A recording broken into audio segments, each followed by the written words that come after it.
Bisa.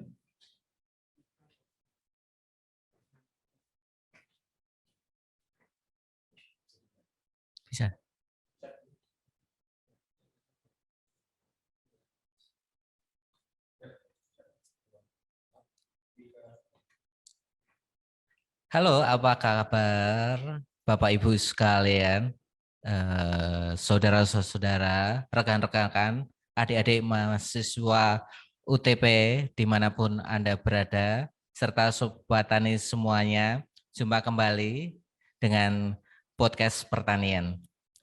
Kali ini podcastnya temanya beda, kita akan melaksanakan kuliah umum berupa webinar. Untuk membuka, patut kita ucapkan puji dan syukur kepada Tuhan Yang Maha Esa atas limpahan karunia. Kita dapat berjumpa kembali bersama Fakultas Pertanian Universitas Tunas Pembangunan Surakarta. Kali ini kita akan mengambil tema penyakit tanaman dan pengendalian hayati. Narasumber kita kali ini luar biasa karena dua orang doktor dari Fakultas Pertanian Universitas Tunas Pembangunan Surakarta, khususnya dari program studi agroteknologi, berkenan menyampaikan materi di kepakaran beliau masing-masing. Baik, langsung saja kita perkenalkan narasumber kita.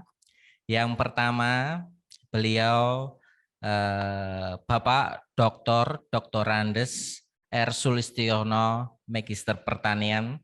Saat ini selain sebagai dosen program studi agroteknologi UTP Surakarta, beliau juga sebagai Ketua LPPM Universitas Tunas Pembangunan Surakarta.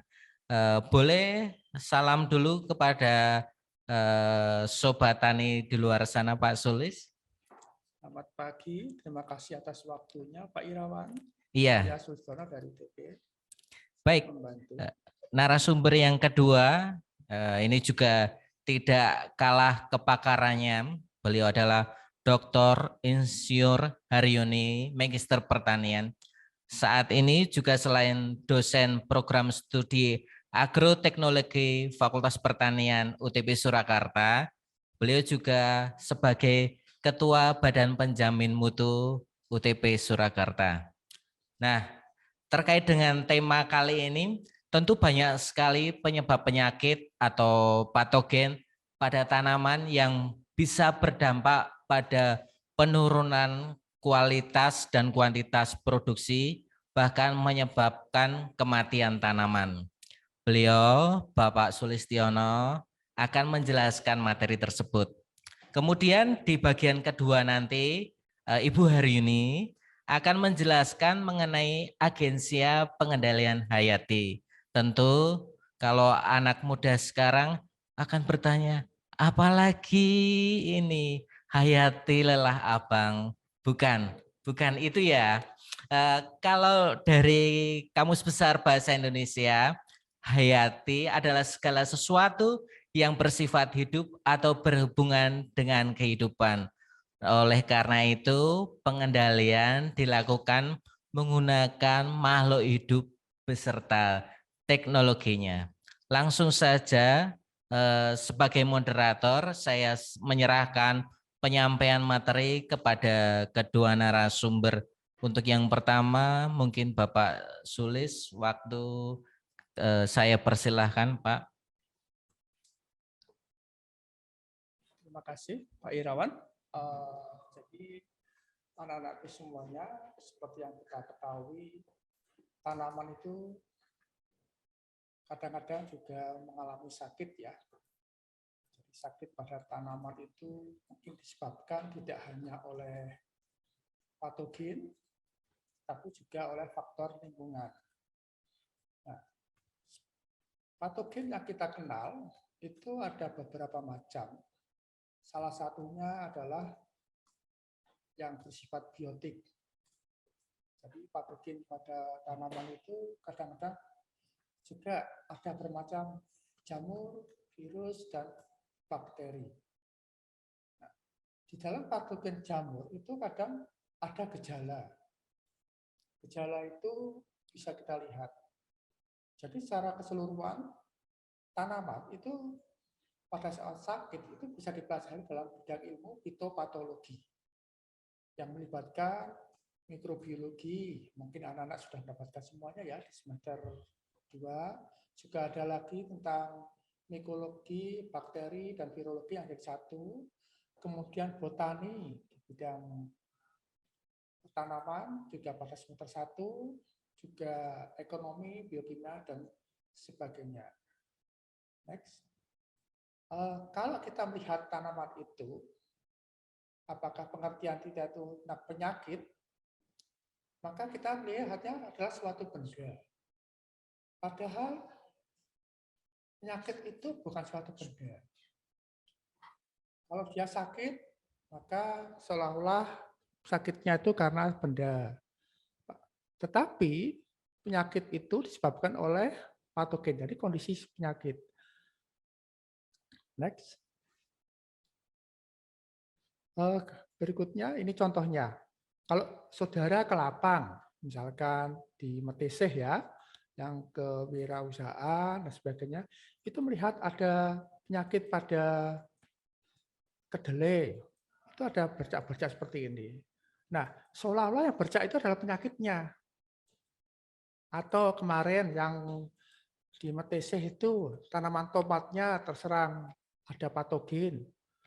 Diambil tomatnya, dilihat akarnya. Nah, seperti ini. Seolah-olah itu adalah penyakitnya. Padahal sebenarnya itu bukan penyakitnya. Kenapa demikian? Karena itu hanya berupa gejala.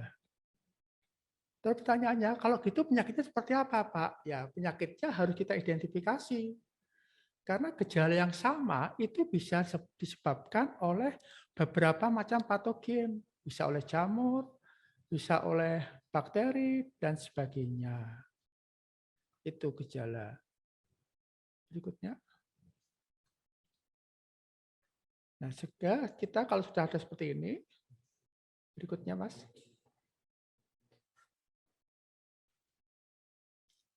Nah, gejala bukan penyakit, tapi gejala itu adalah tanda sakit. Sama seperti kalau saudara misalkan datang ke dokter ya, mukanya merah, pasti akan didiagnosis, oh ini sakit influenza, batuk, pilek, dan sebagainya. Pada tanaman juga sama. Setelah ada gejala, baru kita mencari apa tuh patogennya gitu. Berikutnya. Nah, apakah penyakit itu? Apakah penyakit? Nah, itu adalah prosesnya. Jadi proses pada saat gejala itu muncul disebabkan oleh patogen. Nah, patogen itu macam-macam. Patogen itu bisa berupa jamur, bisa berupa bakteri. Nah, apakah itu penyebab pada tanaman? Juga tidak. Kalau tanaman itu sehat, kemudian juga patogennya tidak ada, apakah tanaman bisa sakit? Bisa. Faktor apa yang mempengaruhi? Yaitu faktor lingkungan. Jadi, kalau di fitopatologi, kita tuh mempelajari adanya segitiga penyakit, yaitu adalah tanaman itu sendiri, kemudian patogennya, baik berupa jamur, bakteri, atau virus, dan juga adalah lingkungannya. Nah, permasalahannya lebih kompleks. Sekarang tidak hanya segitiga tanaman, juga menjadi tetra tanaman atau 4. Yaitu ada faktor yang keempat yang sangat-sangat berperan. Yaitu apa? Manusia. Kenapa demikian? Karena patogen penyakit itu tidak hanya menyebar lewat udara, seperti jamur, seperti spora, tetapi juga bisa dibawa oleh manusia. Misalkan saja, saudara kalau bepergian, misalkan dari Thailand. Thailand itu kan terkenal dengan buah-buah tropisnya yang sangat bagus. Juga ada tanaman-tanaman hiasnya. Misalkan sekarang aglonema, itu paling bagus adalah variasi dari Thailand. anggrek hibrid itu juga paling bagus variasi dari Thailand. Nah, kalau saudara membawa tanaman-tanaman tersebut atau buah-buah tersebut ke Indonesia sebagai oleh-oleh atau souvenir, tolong diperhatikan. Apakah ada gejala penyakit? Walaupun kelihatan dari luar tidak ada, mungkin di dalam buahnya itu ada sporanya. Kita nggak pernah tahu.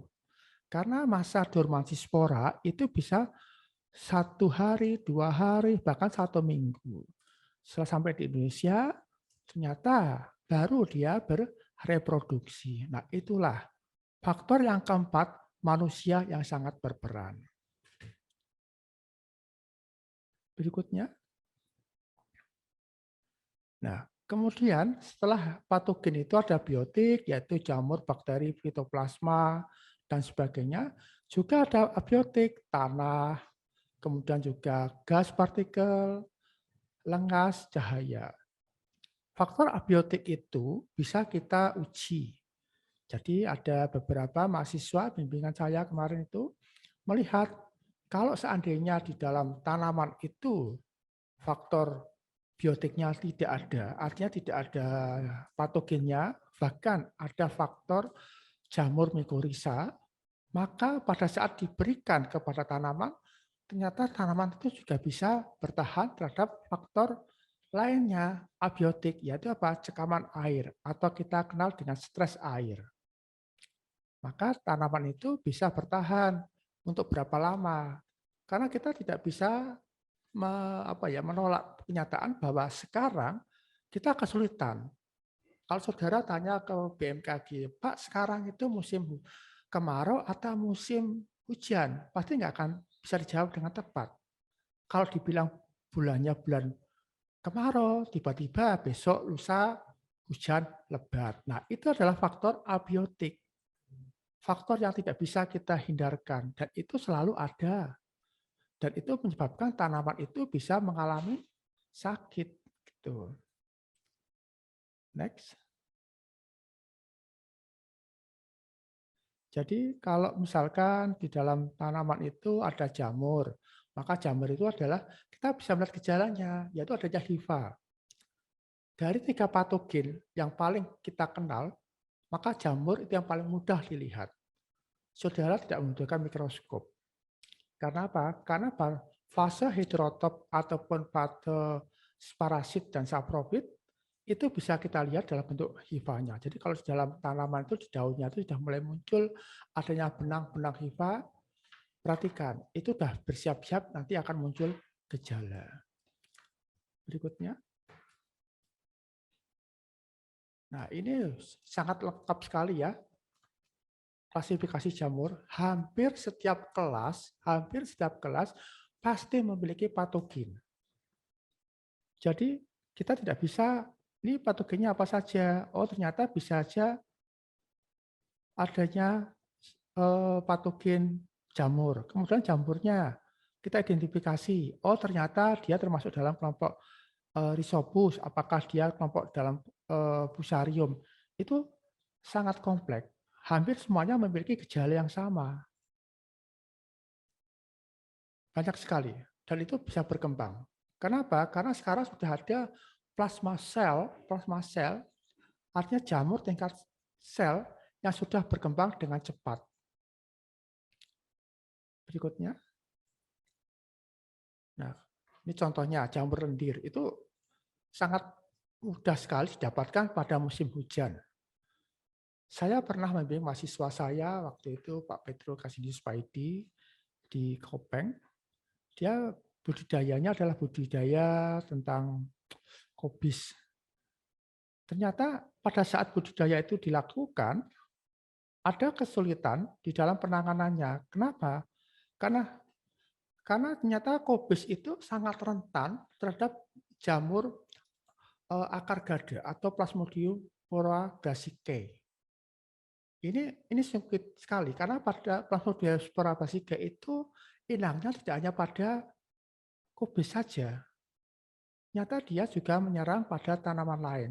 Hanya kerugian yang utama adalah pada kobis karena hostnya adalah kobis. Dan kelompok Plasmodiopora itu dalam bentuk zoospora. sehingga dia bisa masuk ke dalam jaringan dengan mudah, berkembang dengan cepat, dan bila mana masa dormansinya cukup lama. Berikutnya. Nah, contohnya jamur akuatik itu ada Olpidium, ada Hiva, bersekat cirinya, Daming Opatokobis, bisul pada kentang, dan sebagainya. Ini sangat-sangat mudah sekali menyerang, terutama pada waktu musim hujan. Walaupun petani-petani itu kadang-kadang juga mengharapkan pada musim sekarang sudah cocok sekali untuk bercocok tanam. Kenapa? Karena cuacanya cukup bagus, kemudian mudah sekali untuk berkembang. Nah, ternyata musim hujan tidak bisa. Kemudian kalau kita perhatikan, ada beberapa jamur berikutnya, Mas. Oomycetes ini yang paling banyak. Jadi tidak hanya pada menyerang pada tanaman, juga menyerang pada ikan. Yang paling utama itu adalah Phytophthora infestan. Itu merupakan hama paling utama. Kenapa? Ingat, sejarahnya Phytophthora infestan. Kalau kita perhatikan, kenapa di daerah Amerika Utara itu kebanyakan penduduknya itu asli dari Irlandia. Itu sebabnya karena pada abad ke-17 itu hampir separuh penduduk Irlandia itu meninggal karena adanya Phytophthora infestan menyerang pada kentang. Sehingga mereka migrasi ke Amerika Utara. Bayangkan, satu negara itu bisa habis hampir separuh penduduknya itu karena adanya patogen. Sudah nggak bisa ditolong lagi kalau sudah terserang Phytophthora infestan. Hasilnya itu kentangnya tuh busuk, kemudian kalau diambil ya sudah orang bilang kopong ya, tidak ada isinya, hanya tinggal sisa-sisa saja, tidak bisa berkembang dengan baik gitu. Ada juga pitium. Pitium itu menyerang pada persemaian. Jadi tanaman-tanaman yang disemaikan itu kalau kena spora pitium, satu spora saja itu bisa menghancurkan semuanya. Oleh karena itu biasanya persemaian tanaman itu dilakukan di dalam tempat yang tertutup. Salah satunya untuk menghindari jamur ini. Hanya saja di dalam klasifikasi itu kita akan kesulitan. Contoh ya, untuk pitium itu memiliki kedekatan dengan Rhizoctonia. Hifanya hampir sama, kemudian selnya sama, sifatnya antara pitium dengan Rhizoctonia solani itu hampir sama. Padahal Rhizoctonia itu tidak hanya sebagai patogen, kadang dia juga sebagai mycorrhiza. Ada kelompok Rhizoctonia yang sebagai mycorrhiza, kita kenal dengan BNR atau Rhizoctonia binoclat, yang itu merupakan favoritnya Bu Haryuni ya nanti untuk di dalam pengendalian hayati. Nah, di situ terlihat bahwa Rhizoctonia yang didapatkan itu juga perlu diidentifikasi. Apakah dia patogen, apakah dia mycorrhiza. Ada 3 bentuk, sel tunggal, sel 2, dan sel 3, atau trinukleat, binukleat, dan mononukleat. Next. Nah, kemudian jika ada Zygomycetes, ini juga sama. Kadang juga ada yang menguntungkan, jamur tempe, itu ada Rhizopus oligosporus. Ada juga Rhizopus nigrican. Hanya perbedaannya, tolong diperhatikan ya. Dari kelompok Rhizopus, itu kalau pada jamur tempe, itu dia membentuk hifa, tapi tidak ada warna kehitaman. Karena apa? Kalau ada warna kehitaman, itu berarti sudah terbentuk pigmen. Nah, pigmen itulah indikasi adanya suatu patogen atau racun. Jadi kalau roti saudara itu sudah mulai kehitaman, ada Rhizopus itu berarti sudah ada Rhizopus nigricannya, jangan sekali-kali dikonsumsi ya anak-anak.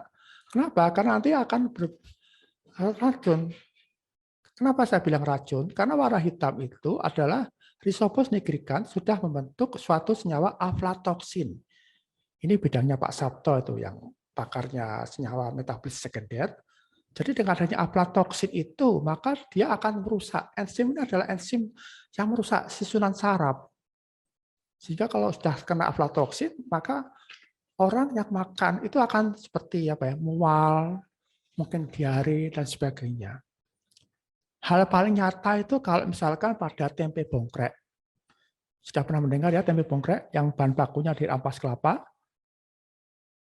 Itu merupakan media yang bagus untuk tempe. Tetapi ingat, bahan baku kelapa itu mudah sekali untuk ditempeli oleh patogen jamur, yaitu Pseudomonas cocopeninat. Maaf, bakteri ya, Pseudomonas.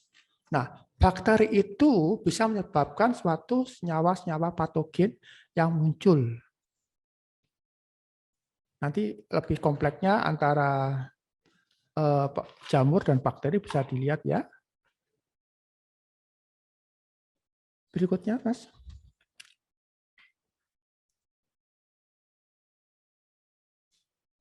Ini Ascomycetes ini paling banyak juga pada kelapa, hawar api, ada fireblade, ergot gandum. Jadi gandumnya itu nanti ada seperti bisul-bisulnya. Kemudian juga ada busuk akar batang, silaria, juga ada yang saprofit. Kemudian ada beberapa yang bisa kita makan atau kita kenal dengan jamur edible. Kemudian juga ada beberapa tanaman yang lainnya. Berikutnya, Mas.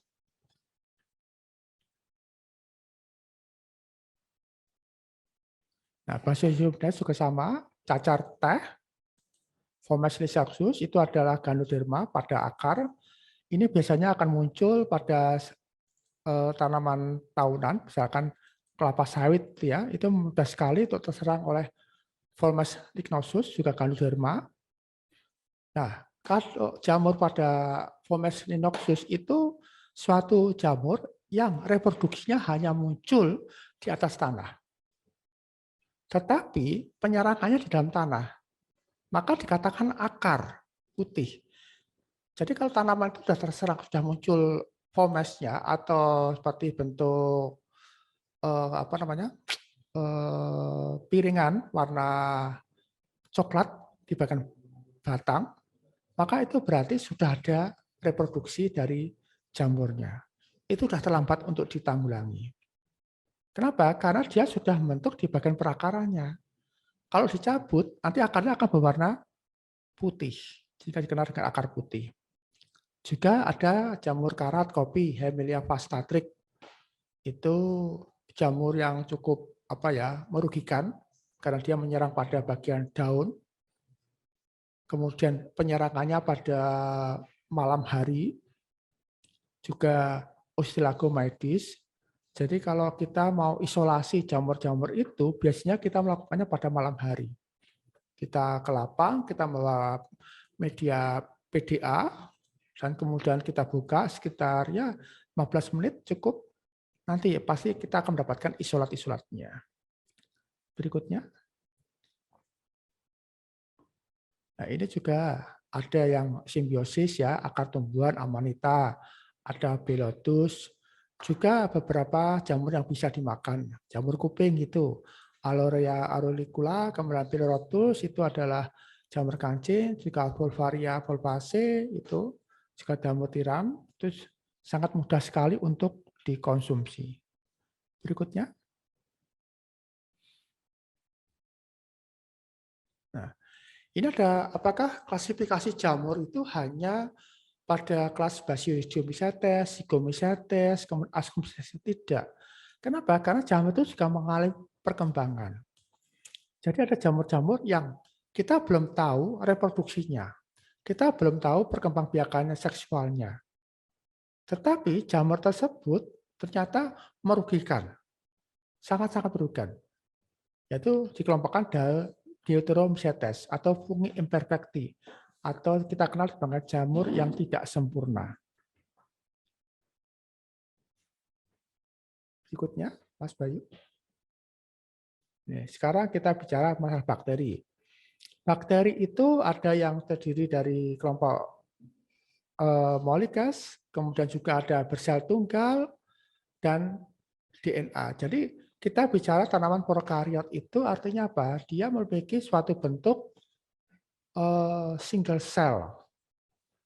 Jadi sebelum sekarang rame-ramenya COVID-19, sebenarnya untuk para fitopatologi itu sudah mengenal tentang virus, bakteri itu sekitar 1-2 dekade yang lalu, dan mereka sudah mempelajarinya. Bahkan ada beberapa teman saya sendiri juga sekarang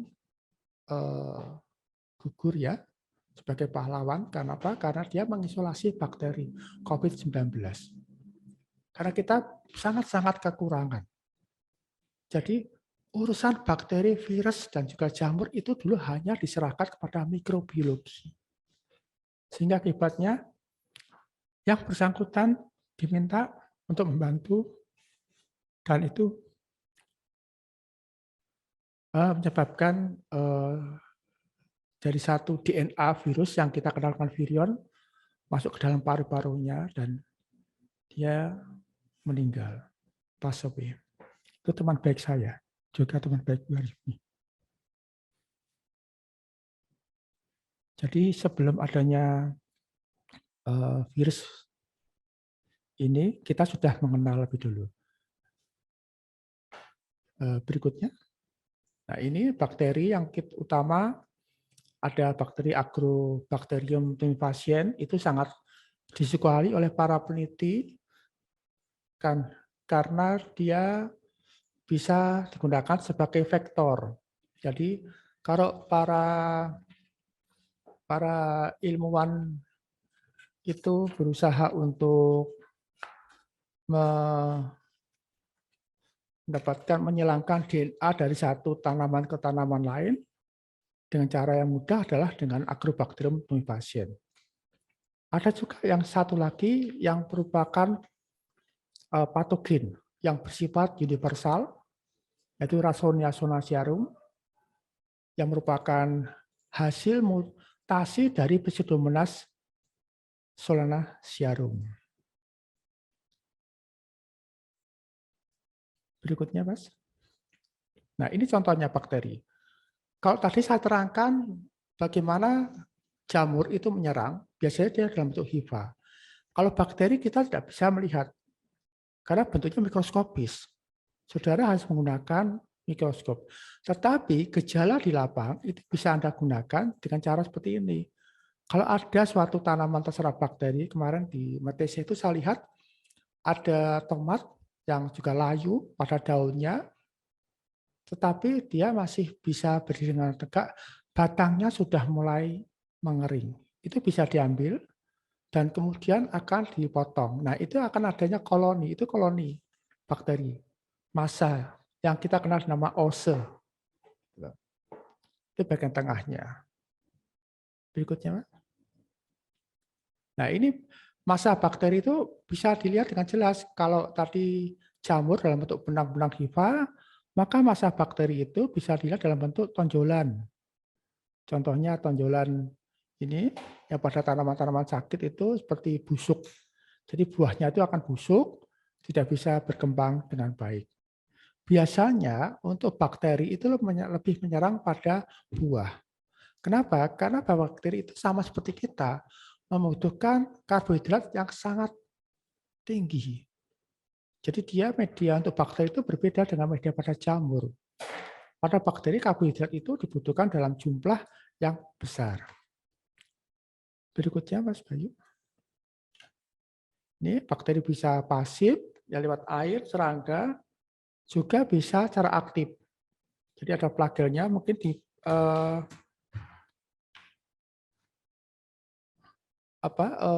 mata kuliah mikrobiologi ya, Bu Yuni sudah diajarkan tentang bagaimana bakteri yang memiliki flagel, dia bisa bergerak secara aktif, apakah dia satu flagel, dua flagel, sehingga taksis bisa berbuat secara taksis, dinamakan kemotaksis karena biasanya bakteri itu mendekati bahan-bahan yang bisa dikenal secara kimia. Berikutnya. Nah, secara garis besar, patogen itu adalah bakteri gram negatif. Kenapa negatif? Karena dinding selnya sangat tebal. Jadi kalau dia gram negatif, dinding selnya tebal, contohnya ada Pseudomonas, Syringae, Xanthomonas campestris, Xylobulbum, Acidiflora, Erwinia carotophora, Pantola, dan sebagainya. Rasolnya Solanacearum. Nah, sama seperti makhluk hidup yang lainnya, tingkat monoseluler, bakteri pun juga mengalami mutasi. Contoh bagian bawah itu Rasolnia. Dulu pengelompokan Rasolnia itu dimasukkan dalam kelompok Pseudomonas.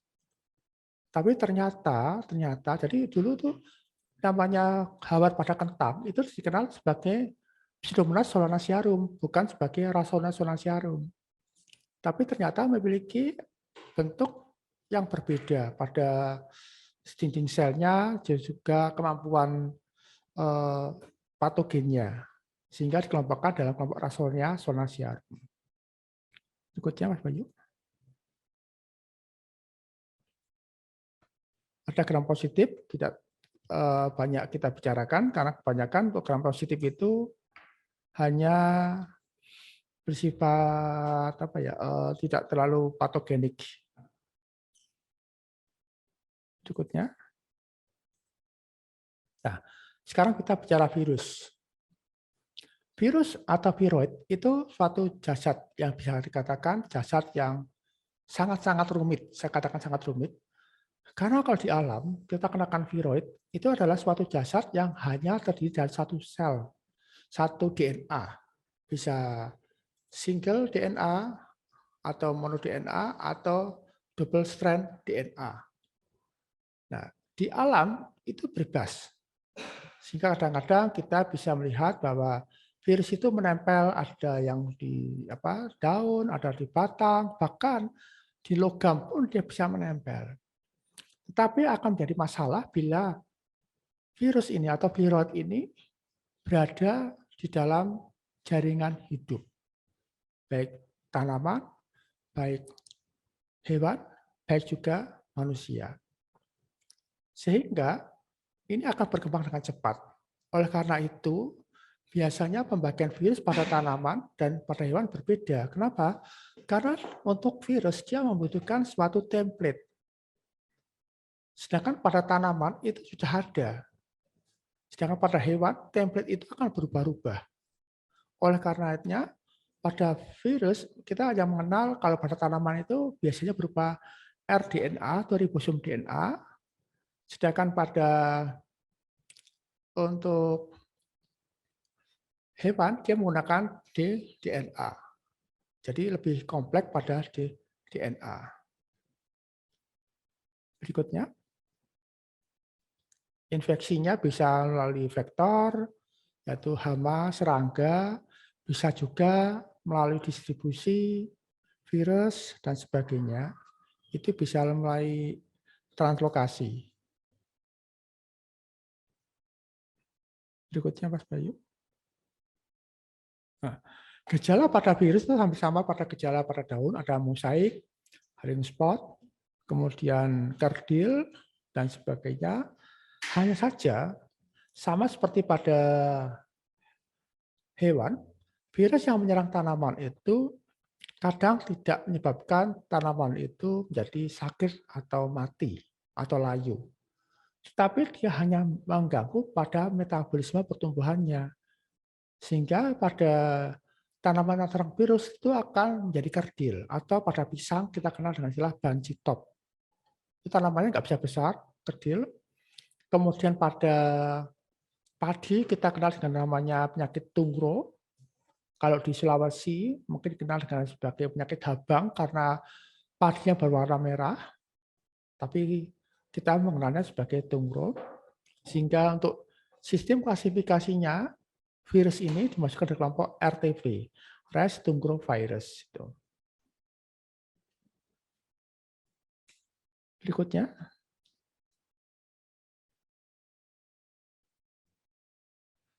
Sehingga penyebarannya bisa dari biji, benang sari, serangga, nematoda, banyak sekali vektornya. Berikutnya. Mas Bayu. Udah. Nah, ini contohnya klorosis. Jadi klorosis itu menyebabkan suatu tanaman itu menjadi warna kuning, kemudian tidak bisa berkembang. Apakah tanamannya mati? Tidak. Dia tetap berwarna kuning dan kemudian dia menjadi berubah.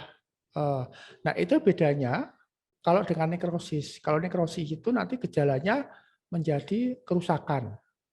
Nah, stunting itu ada bentuk-bentuk seperti itu. Berikutnya, Mas. Ini pada tembakau yang sehat, kritik ya, tetap masih bisa hijau, tapi sudah nggak bisa dipanen lagi. Karena apa? Karena pasti nikotinnya sudah turun, sudah rendah. Berikutnya, Mas. Oke, itu waktu sudah habis. Saya kembalikan ke Pak Irawan. Baik, terima kasih Pak Sulis atas presentasinya dengan topik penyakit tanaman. Kita lanjut saja langsung ke pemateri kedua atau narasumber kedua yang tadi sudah saya sebutkan di awal. Beliau adalah Dr. Insinyur Haryuni MB. Mungkin bisa salam dulu ke rekan-rekan Sobat Tani di luar sana, Ibu. Baik, terima kasih Pak Irawan. Assalamualaikum warahmatullahi wabarakatuh. Bapak Ibu dosen Fakultas Pertanian UTP, mahasiswa-mahasiswi yang cantik-cantik yang saya cintai, kemudian sobat-sobat tani yang mengenal atau yang mendaftar ikut live pada pagi hari ini. Terima kasih atas perhatiannya. Monggo nanti kita bisa sharing, kita bisa saling tanya jawab, mungkin saling memberi masukan. Jadi tidak hanya satu arah, tetapi bisa kita lakukan bersama-sama. Saya akan mengenalkan di sini tentang agensia pengendali hayati. Nah, kalau kita belajar, tadi Pak Sulis sudah tentang gejala penyakitnya. Ya. Jadi kalau seseorang mengatakan kamu sakit, ya sakit itu berarti sudah melalui suatu proses. Dari mulai infeksi, menyebar di dalam jaringan tanaman, kemudian menunjukkan gejala. Jadi tidak bisa itu namanya sakit itu tiba-tiba, tidak. Pasti ada prosesnya atau perjalanannya. Ya, misalnya kalau tanaman itu bisa jadi karena kurang hara, bisa jadi karena terlalu panas atau iklim yang tidak mendukung, juga bisa jadi karena sumber inokulasi. Ya, jadi kita nggak boleh melupakan kalau menanam itu kita tidak boleh melupakan tentang asal-usul tanaman. Kita sebelum kita menanam, sejarahnya bagaimana? Nah, seperti itu. Jadi nanti kita akan mengendalikan patogen tanaman atau bisa dikatakan sebagai agensia pengendali hayati. Oke, next. Nah, pengendalian hayati itu apa? Kalau orang mengenal itu pengendalian hayati, berarti itu satu organisme yang masih biotik. Dapat untuk mengendalikan itu adalah agen biotik atau agen hidup. Ya. Kalau kita menggunakan agen abiotik itu namanya pengendalian kimiawi. Karena di situ adalah bahan-bahan kimia yang digunakan. Tapi kalau kita melakukan pengendalian hayati, kita menggunakan agen biotik untuk menurunkan populasi organisme pengganggu tanaman. Jadi pengendalian hayati itu bisa dilakukan baik untuk penyakit tanaman maupun untuk hama tanaman.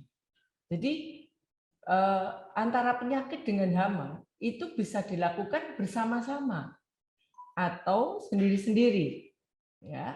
Karena di sini nanti satu organisme hayati itu bisa pula mengendalikan penyakit, tetapi juga bisa menahan perkembangan hama. Ya, next. Nah ini kalau kita mengenal agensia pengendali hayati, karena tadi kita mengatakan itu berkaitan dengan agen biotik, maka perlu kita cermati bahwa agensia pengendali hayati itu bisa berperan sebagai biofertilizer. Mungkin tidak lupa ya pelajaran yang kemarin, mungkin pernah dipelajari dalam ilmu tanah, ya ilmu dasar tanah. Di situ ada yaitu yang namanya decomposer. Jadi suatu mikroorganisme itu bisa membantu menguraikan suatu mikroorganisme yang lain. Jadi dia itu membantu decomposer. Ya, jadi dia bisa membantu untuk mencerna atau menambah nutrisi atau mempercepat untuk mikroorganisme yang lain. Padahal tapi ingat, dia merupakan agen biotik. Ingat ya, kita tidak boleh lupa itu. Karena kalau kita mengatakan agensia pengendali hayati, prinsip utamanya adalah agennya biotik. Ya, ada decomposer. Kemudian yang tadi saya katakan bahwa kita memberikan mikroorganisme itu bisa mengendalikan penyakit, perkembangan penyakit tanaman, atau bisa pula mengendalikan hama. Nah, kalau nanti kalian itu membaca suatu artikel yang kebetulan itu untuk mematikan serangga hama, makanya dikatakan dengan entomopatogen. Ya, ini di pelajaran hama mungkin sudah dijelaskan secara detail. Nah, kemudian yang penting lagi, jadi karena dia itu kan mikroorganisme. Tadi saya katakan mikroorganisme biotik. Kalau mikroorganisme biotik, dia bisa berperan sebagai biopestisida. Ingat, di sini adalah pestisida biologi. Karena hidup, maka yang berkaitan dengan bio dan logos. Ya, ilmu tentang makhluk hidup. Berarti termasuk dalam pestisida biologi. Nah ini kita harus benar-benar perhatikan. Kok bisa ya dia menjadi pestisida biologi? Ya, karena dia berasal dari mikroorganisme. Itu yang perlu kita pahami. Ya. Kemudian juga yang ketiga, sebagai plant growth atau zat pengatur pertumbuhan pada tanaman. Nah, kalau kita menggunakan mikroorganismenya itu dari fungi atau jamur atau cendawan yang kita isolasi kemudian kita kembangkan, disebut sebagai PGPF, Plant Growth Promoting Fungi.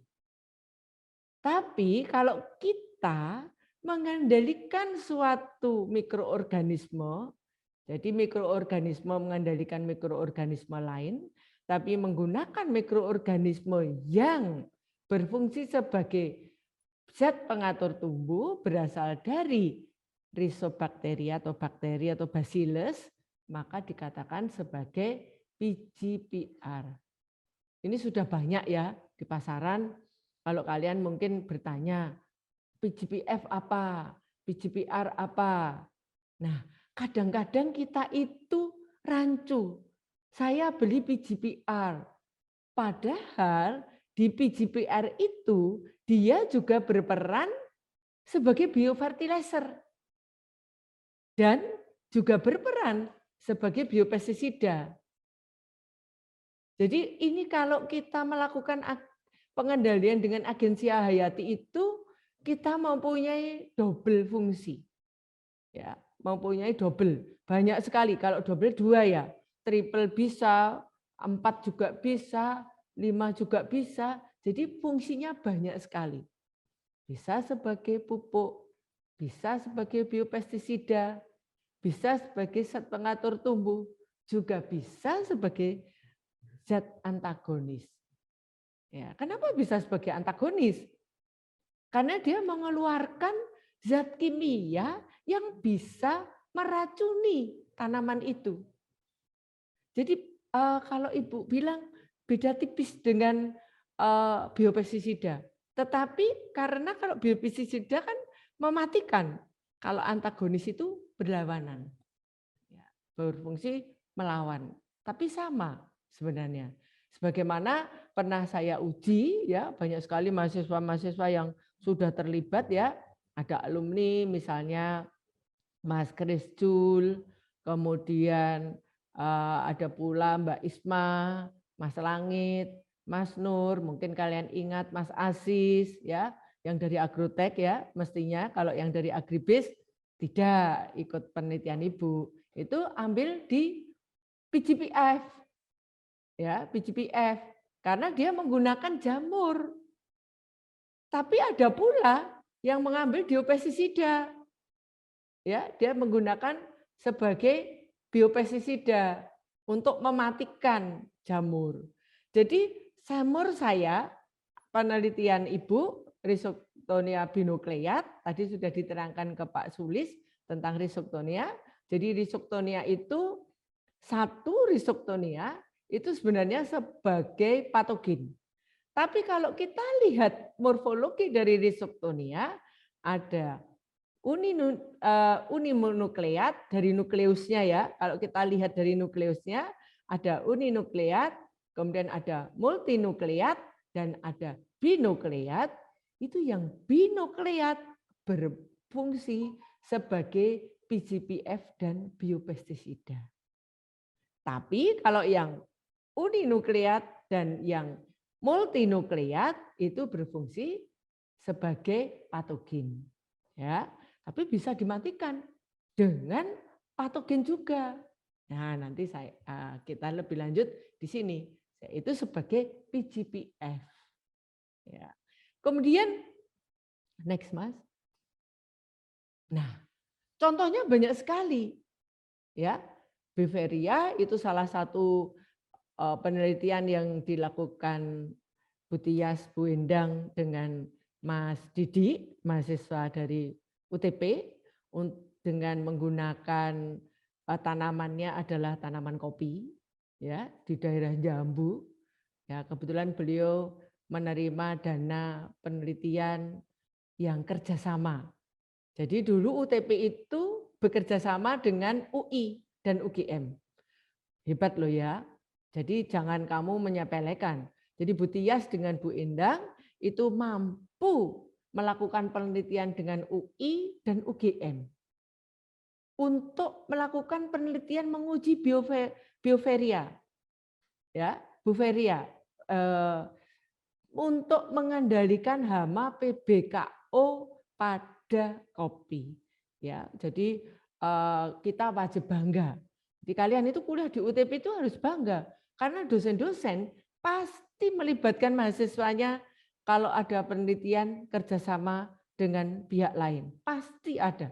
Tidak mungkin dosen-dosen tidak melibatkan mahasiswa. Karena nanti apa? Jurnalnya bisa dilihat.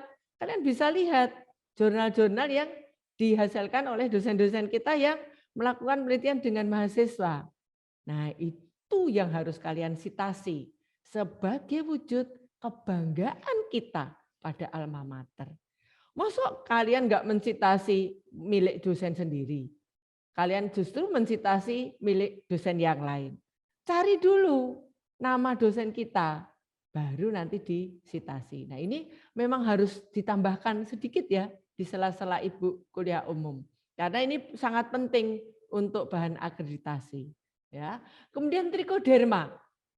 Trikoderma itu jamur yang sebenarnya gampang sekali itu kita peroleh. Kalian misalkan nasi kalian basi, itu pasti ada trikodermanya kalau itu ada warnanya hijau. Boro-boro dibuang. Jangan. Tapi kalau oranye enggak ya. Kalau oranye nanti bisa menyebabkan keracunan. Nah, bukan dimakan ya, maksud saya kepada tanaman ya. Nah, kalau yang hijau nanti kita bisa kembangkan lagi. Di nasi lagi. Nasi basi. Kita tambahkan tadi nasi yang warna hijau tadi kita ambil. Kalau sudah, nasi tadi masih bisa kita pakai untuk pupuk. Ya, yang warna hijau, roti. Roti basi itu jangan dibuang. Apalagi yang warnanya hijau. Kadang-kadang kita, sampah. Oh tidak. Ya, tidak. Kemudian juga kalian membuang kulit-kulit buah. Wah, itu mahal sekali itu kalau kita pakai. Sekarang kan sudah back to nature. Kita bisa menggunakan, kita olah dengan ekoenzim. Nah, ini sudah mulai menggema ya ekoenzim di Indonesia. Karena itu akan menghijaukan Indonesia. Nah, nanti mungkin akan kita tambahkan di sela-sela perkuliahan Ibu yang akan datang. Ya. Kemudian metarisiem, ya, trichoderma itu merupakan maaf tadi belum saya jelaskan, trichoderma itu merupakan salah satu jamur berfungsi sebagai PGPF, berfungsi sebagai biopestisida, ya, juga bisa berfungsi sebagai antagonis. Dia bisa mengendalikan penyakit karat merah pada karet. Ya. Jadi karet ada berakarannya, apabila itu ada akar merah, bisa kita kendalikan. Kemudian yang paling rawan, yang paling berat, yang paling hebat, itu adalah pada kelapa sawit. Kelapa sawit yang terkena ganoderma, Masya Allah, ini lagi booming CPO harganya sangat tinggi. Tapi ada pula di satu sisi sebenarnya peluang kita bahwa di kelapa sawit itu kena serangan ganoderma. Jadi jamur ganoderma di sini sangat merugikan pertumbuhan kelapa sawit. Bisa dikendalikan dengan trichoderma. Ya, ada teman dari teman di UGM, ya. Kalau dulu beliau adalah teman promotor saya, itu mendapatkan dana penelitian untuk pengendalian ganoderma dengan kerjasama kelapa sawit itu 3 tahun per tahun 1 miliar. Saking pentingnya ganoderma itu untuk tanaman kita, untuk tanaman kelapa sawit. Ya. Kemudian metarisiem, ya. Metarisiem itu mengendalikannya kepada hama. Kalau kita lihat, ya, salah satu penelitian Ibu yang bekerja sama dengan UNES, ya, sebenarnya juga melibatkan mahasiswa juga, tapi saya sudah agak lupa karena 2016 nih, saya lupa nama mahasiswanya. Itu juga mengendalikan hama wangbong. Kalian mungkin tahu ya, kalau kelapa itu kan nanti akan terbentuk kayak kipas, dipotong-potong daunnya.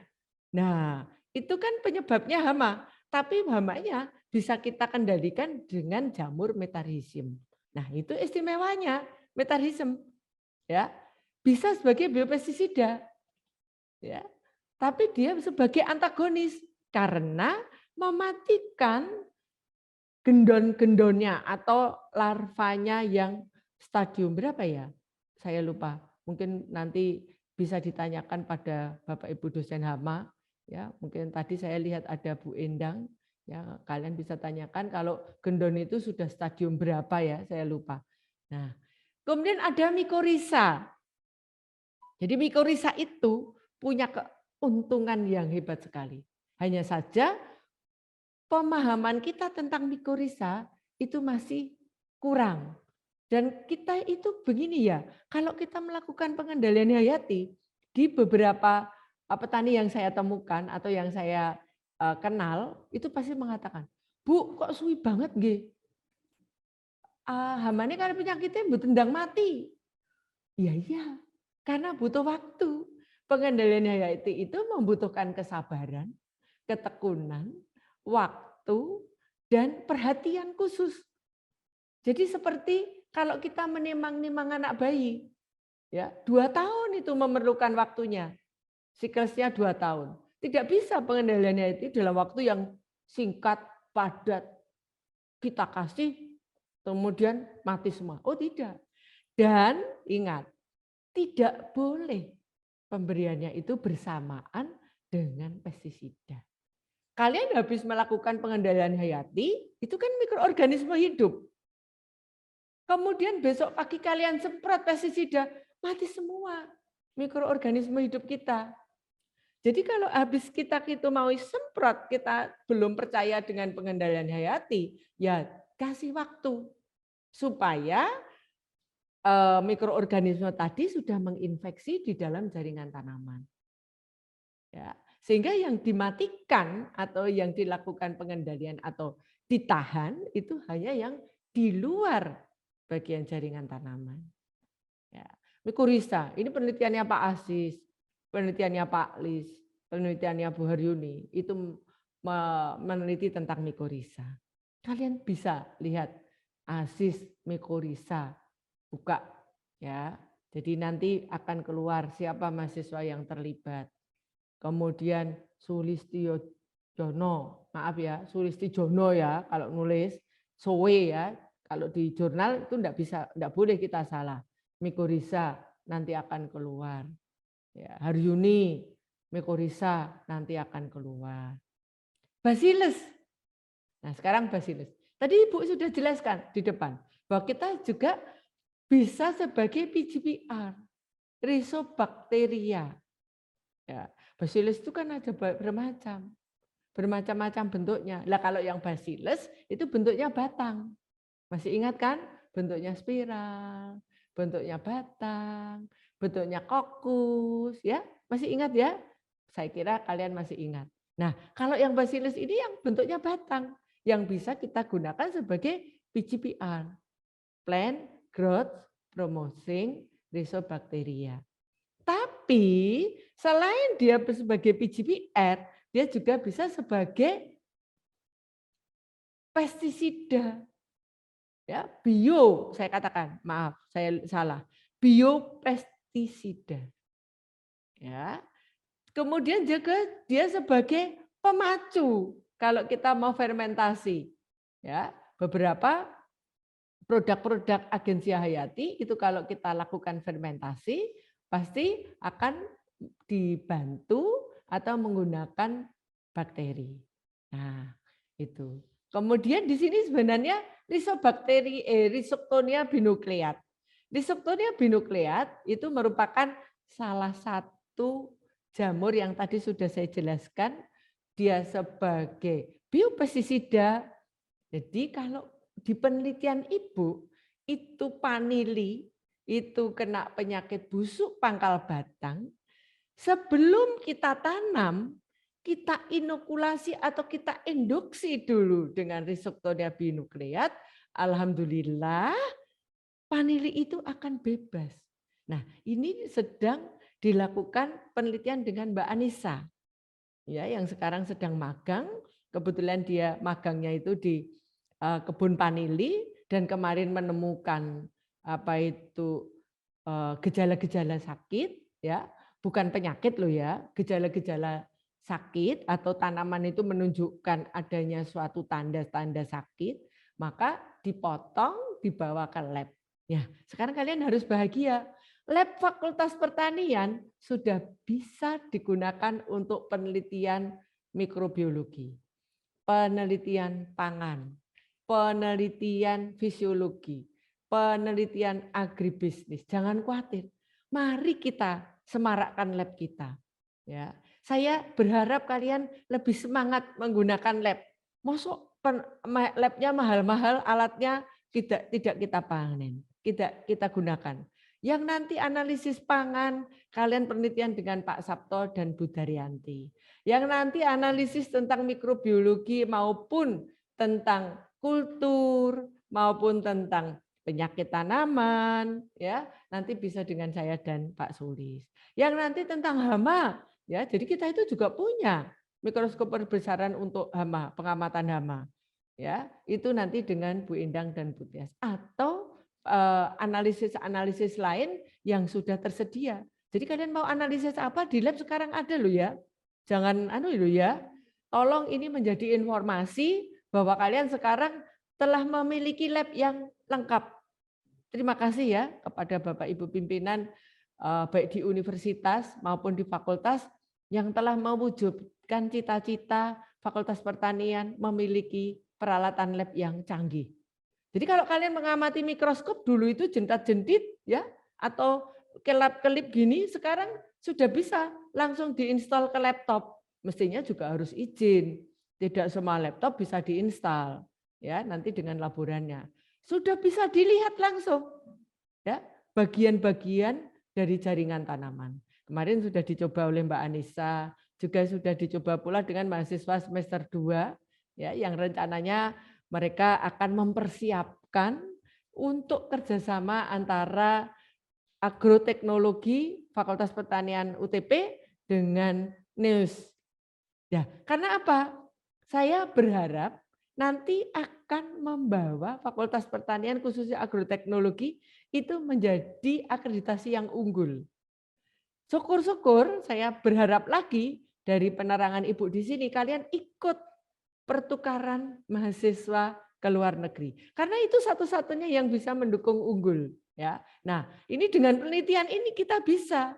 Ya, kemarin siapa yang ikut online dengan news itu pasti akan lihat bahwa mahasiswa di sana itu penelitiannya dipresentasikan pada saat kita kerjasama ini.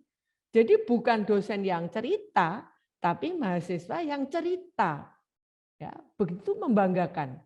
Dan saya juga bangga bahwa mahasiswa agrotek dan agribis kemarin sudah menunjukkan kemampuannya dalam bahasa Inggris, berani berpresentasi dengan news ya, dengan universitas di Filipina yang fasilitasi dari International Office. Ayo semangat kita lakukan hal yang sama untuk mahasiswa-mahasiswa yang lain.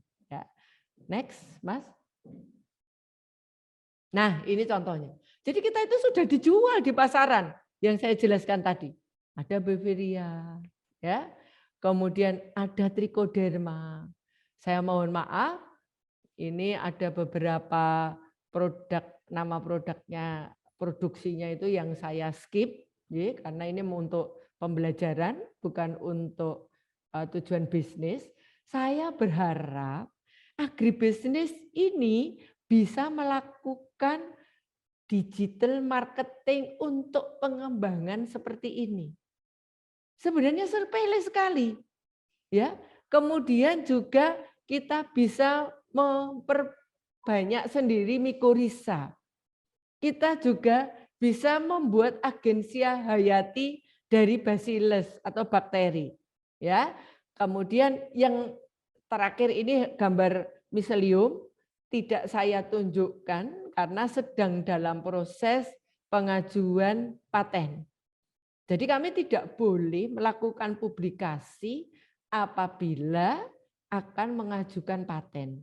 Tidak boleh. Kemarin saya ikut dalam pengajuan webinar paten yang diselenggarakan oleh Udinus, itu ada penjelasan bahwa kalau kita mengajukan paten, itu kita tidak boleh mempublikasikan.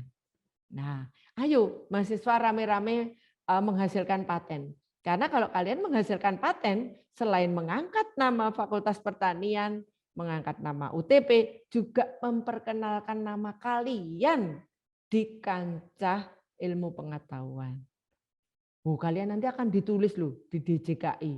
Jadi nggak main-main. Kalau orang lain akan mengajukan paten, pasti searching dulu. Nama kalian ada di situ. Ya. Nah, ini ada lagi sebenarnya yang sedang dalam proses penelitian Ibu, melibatkan Mas Faiz, Mas Diki, Mas Untung, ya, dan masih banyak lagi, Mas Ari Sokma, ya, tentang pengujian antigen. Nah, ini juga agen pengendali hayati. Nah, ini belum saya publikasikan, tapi hanya saya ceritakan saja. Soalnya akan saya ajukan juga untuk patennya. Jadi kita itu, antigen itu, kita hanya mengambil patogen, kita perbanyak untuk mematikan patogen itu sendiri. Hebat sekali. Ya. Jadi kalau kalian lihat COVID-19 kemarin, itu kan sebenarnya vaksinnya itu kan dari COVID-nya itu sendiri yang dilemahkan. Tapi diberi nutrisi. Nah, antigen Ibu juga demikian. Kemarin kerjasama dengan kelompok tani yang dikomandani dari Pak Yatno, ya, yang di daerah Karangpandan, itu kita menguji antigen untuk mengendalikan penyakit cabai. Alhamdulillahirabbil alamin, mahasiswa kita bisa memberikan kontribusi bahwa petani tersebut bebas dari penyakit cabai. Dan pada waktu itu harganya pas tinggi-tingginya, 60.000 per kilo. Bayangkan, sampai dia bilang, terima kasih Bu Haryuni, terima kasih Fakultas Pertanian, terima kasih mahasiswa-mahasiswa yang kuliah di Fakultas Pertanian yang masih mau penelitian di lokasi kami. Dan beliau mengharapkan, monggo Bu, kalau masih ada mahasiswa-mahasiswa lain yang bisa berkontribusi untuk pengembangan ilmu yang melibatkan mahasiswa dengan kelompok tani tersebut. Ya, ini sangat menggembirakan ya, karena mahasiswa juga diuntungkan. Nggak bayar itu lahannya, gratis. Daripada kalian harus bayar penelitian, sudah gitu dibantu perawatannya. Karena petani kan juga pengen mendapatkan hasil yang maksimal. Sehingga perawatannya dibantu. Kemudian juga pupuk cairnya dia buat sendiri. Masya Allah. Kalau itu mahasiswa yang beli, berapa? Padahal kita tahu cabai itu kan tidak mungkin panen dalam satu kali. Ya, kali. Nah, kemarin saja yang mahasiswa yang penelitian itu 5-8 kali panen di sana. Nah, moga-moga nanti ke depan UTP atau khususnya Fakultas Pertanian lebih bergairah lagi ya. Kemarin juga sudah diinformasikan bahwa Bapak WR1 akan bekerja sama dengan Rikolto ya. Rikolto itu suatu bentuk institusi yang ada di Belgia, tetapi perwakilannya ada di Indonesia. Nah, itu akan membuka Kedereka. Ayo, Kedereka ini kita buka webnya. Kalian pelajari, nanti buat kelompok-kelompok, itu semua didanai oleh Kemendikbud. Ingat. Dan kalian bisa jalan-jalan. Karena apa? Lokasi dari Rikolto itu tidak ada yang di Pulau Jawa. Jadi kemarin saya tanyakan, ada di Sulawesi, ada di Sumatera, ya, kemudian ada di Lombok, ada di Nusa Tenggara. Menarik sekali. Penelitian sambil jalan-jalan, piknik ya. Nah, next, Mas. Nah, ini tadi sudah saya jelaskan bahwa salah satu beberapa agensi pengendali hayati itu bisa berfungsi untuk mematikan patogen yang lain atau mengendalikan. Ya, bisa di sini adalah contoh metarism, kemudian contoh lagi metarism itu ada banyak ya spesiesnya, ada Anisuple, ada metabi jadi ada yang untuk mengendalikan kelapa, ada yang untuk mengendalikan tebu, jadi macam-macam. Ya, kemudian di sini ada Beveria yang dilakukan penelitian oleh dosen kita, ya, Bu Indang dan Bu Tias. Kemudian ada Trichoderma, ya, Trichoderma itu saya sendiri yang melakukan penelitian kerjasama dengan Disbun untuk mengendalikan penyakit akar merah pada karet. Ya, kalau Metarhizium itu kebetulan untuk yang kelapa itu kebetulan saya sendiri juga dengan UNES, kemudian kalau yang untuk tebu itu Ibu juga dengan Disbun Jawa Tengah, ya, bukan Disbun Solo tapi Disbun Jawa Tengah. Jadi itu dananya APBN, bukan APBD, ya. Kemudian jamur Arthobotris. Nah, ini kita belum melakukan penelitian tentang jamur ini. Karena di tempat kita tidak ada yang mengarah pada spesifikasi jamur Arthobotris. Ya, oke, next, Mas. Nah, Konsepnya, ingat, agensia pengendali hayati itu konsepnya adalah PHT. Ya, konsepnya PHT. Pengendalian hama penyakit terpadu. Jadi kalau kita melakukan, kita itu menanam atau membudidayakan tanaman, kita tidak boleh langsung semprot aja, kita matikan. Oh tidak. Tapi kita mengelola. Seperti kalau pada anak kecil itu jangan sampai bayi itu stunting. Ya, stunting itu istilah sekarang. Pada saat anak saya dulu tidak ada istilah stunting itu. Tapi akhir-akhir ini ramai sekali stunting. Sama, tanaman itu jangan sampai stunting. Apa faktor yang menyebabkan stunting pada tanaman? Kurang nutrisi, ya, kurang asupan, ya, kurang asupan gizi.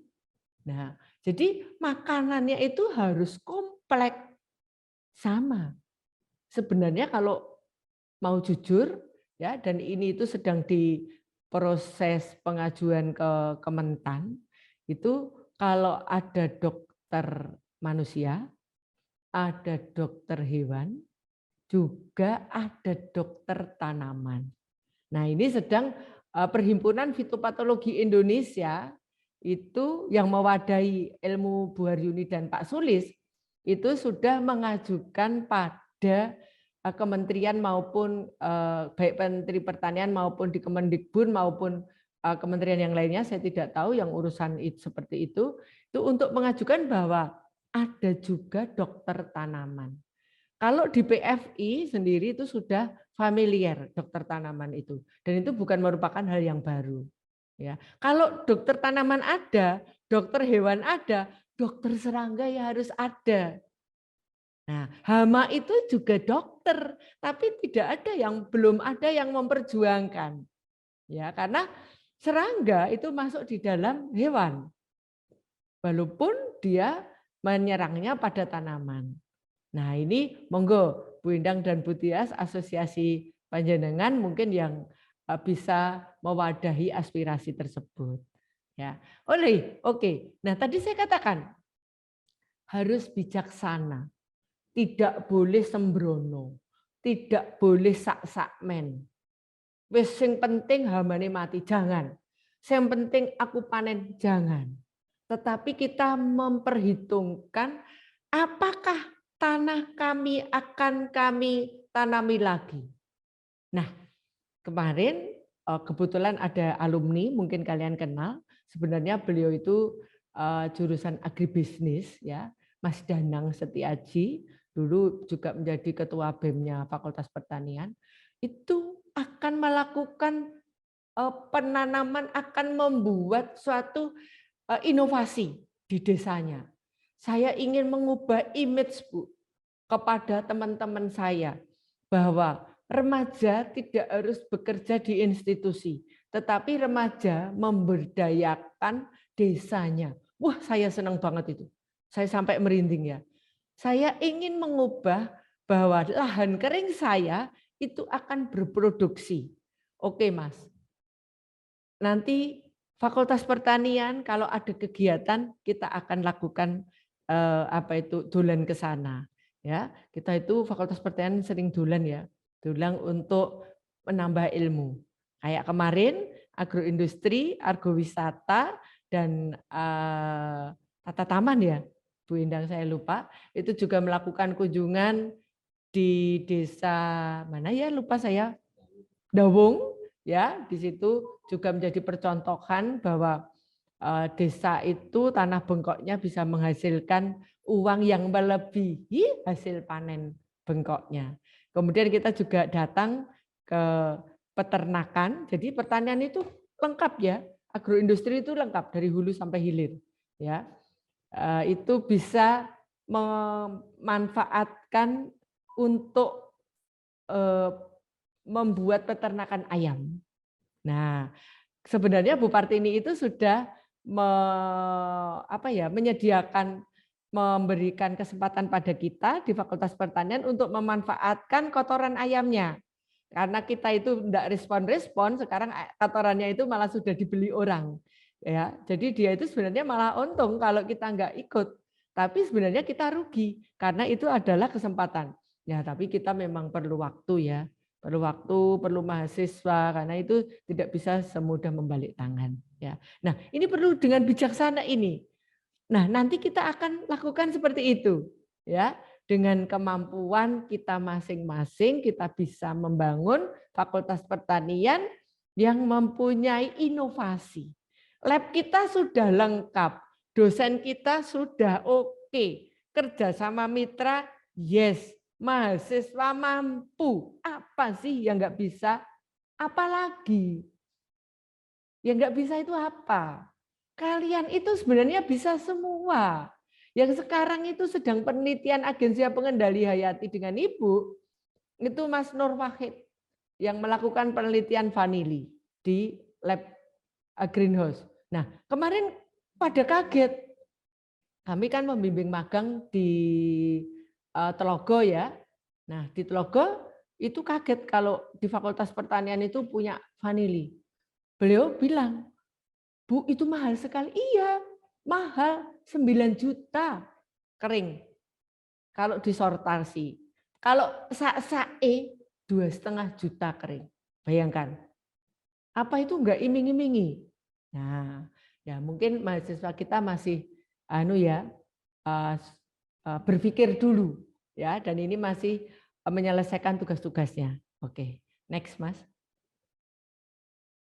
Nah, kalau tadi penyakit ya, kalau tadi Bu menjelaskan tentang penyakit, Agensi Pengendali Hayati untuk penyakit. Nah, ini tidak akan saya jelaskan detail, nanti biar dijelaskan oleh Bapak Ibu dosen dari Prodi Hama. Ini Bu hanya menjelaskan secara garis besar. Jadi Agensi Pengendali Hayati itu bisa berfungsi sebagai predator, parasitoid, dan patogen. Oh iya, saya lupa. Kemarin yang penelitian ini itu Mas Riko dengan Mas siapa ya? Saya lupa ya. Yang pembimbingnya Budi itu saya lupa. Ya. Kemudian yang penelitian Agensi Pengendali Hayati itu sudah ya, tadi sudah saya jelaskan. Ya, yang penelitian tentang gejala-gejala penyakit yang dijelaskan oleh Pak Lis itu Mbak Indah yang baru saja lulus. Ya, ini supaya kalian itu seneng. Oh ternyata mahasiswa-mahasiswa itu penelitiannya itu banyak, bervariasi. Ya, jadi biar kalian itu semangat. Ya, semangat untuk melakukan penelitian. Mungkin di sini akan melakukan penelitian yang berkaitan dengan Agensi Pengendali Hayati, tapi berkaitan dengan pangan. Boleh itu. Ada Bu Daryanti, ada Pak Sabto. Apa yang tidak bisa? Semua bisa. Ya, oke, next. Nah ini, kalau predator itu istilah, pokoknya saya jelaskan ya. Predator itu lebih besar dibandingkan yang dimangsa. Dia punya ukuran lebih besar. Dia bisa berfungsi sebagai polifag. Ya, poli banyak. Berarti dia bisa makan apa-apa. Hama apa saja bisa dimakan. Jadi dia sebagai predator. Next, Mas. Tadi saya sudah bercerita bahwa saya tidak menjelaskan banyak. Kalau parasitoid itu lebih kecil. Jadi dia mematikan tapi dengan menginfeksi hama. Dia lebih kecil ukurannya. Nah, di sini oligofag. Dia punya makanannya itu bersifat oligofag. Ya, next Mas. Nah, ini patogen. Patogen itu sebenarnya adalah yang menyerang tanaman dalam wujud mikroorganisme yang kecil ukurannya. Atau yang menyebabkan tanaman menjadi sakit. Itu patogen. Bisa jamur, bakteri, virus, nematoda, mikoplasma. Next. Oke, saya kira itu kuliah umum dari Ibu tentang penyakit dan pengendalian hayati, penyakit tanaman dan pengendalian hayati. Kami persilahkan kalau ada sharing, ya, atau mungkin kepengen penelitian juga. Bu, saya pengen penelitian. Nah, kalau yang pengen penelitian nanti setelah pertemuan sharing pada siang hari ini. Begitu perlu saya kembalikan lagi pada moderator, yaitu Pak Irawan. Terima kasih. Wassalamualaikum warahmatullahi wabarakatuh. Iya. Terima kasih Bu Arini sudah menjelaskan detail tentang agensi Hayati. Oke, untuk teman-teman di luar sana, sebentar lagi saya kirimkan link untuk presentasi mata kuliah umum ini. Sudah saya kirimkan. Kebetulan hari ini Pak Sulis yang memaparkan materi tentang penyakit tanaman sudah masuk satu pertanyaan Pak Sulis kebetulan di capture dari berita portal online mengatakan bahwa begini intinya, Sekjen Perhimpunan Fitopatologi Indonesia mengumumkan bahwa penyakit yang menyerang tanaman bisa menurunkan produksi cukup signifikan, bahkan bisa merugikan petani sampai 35%.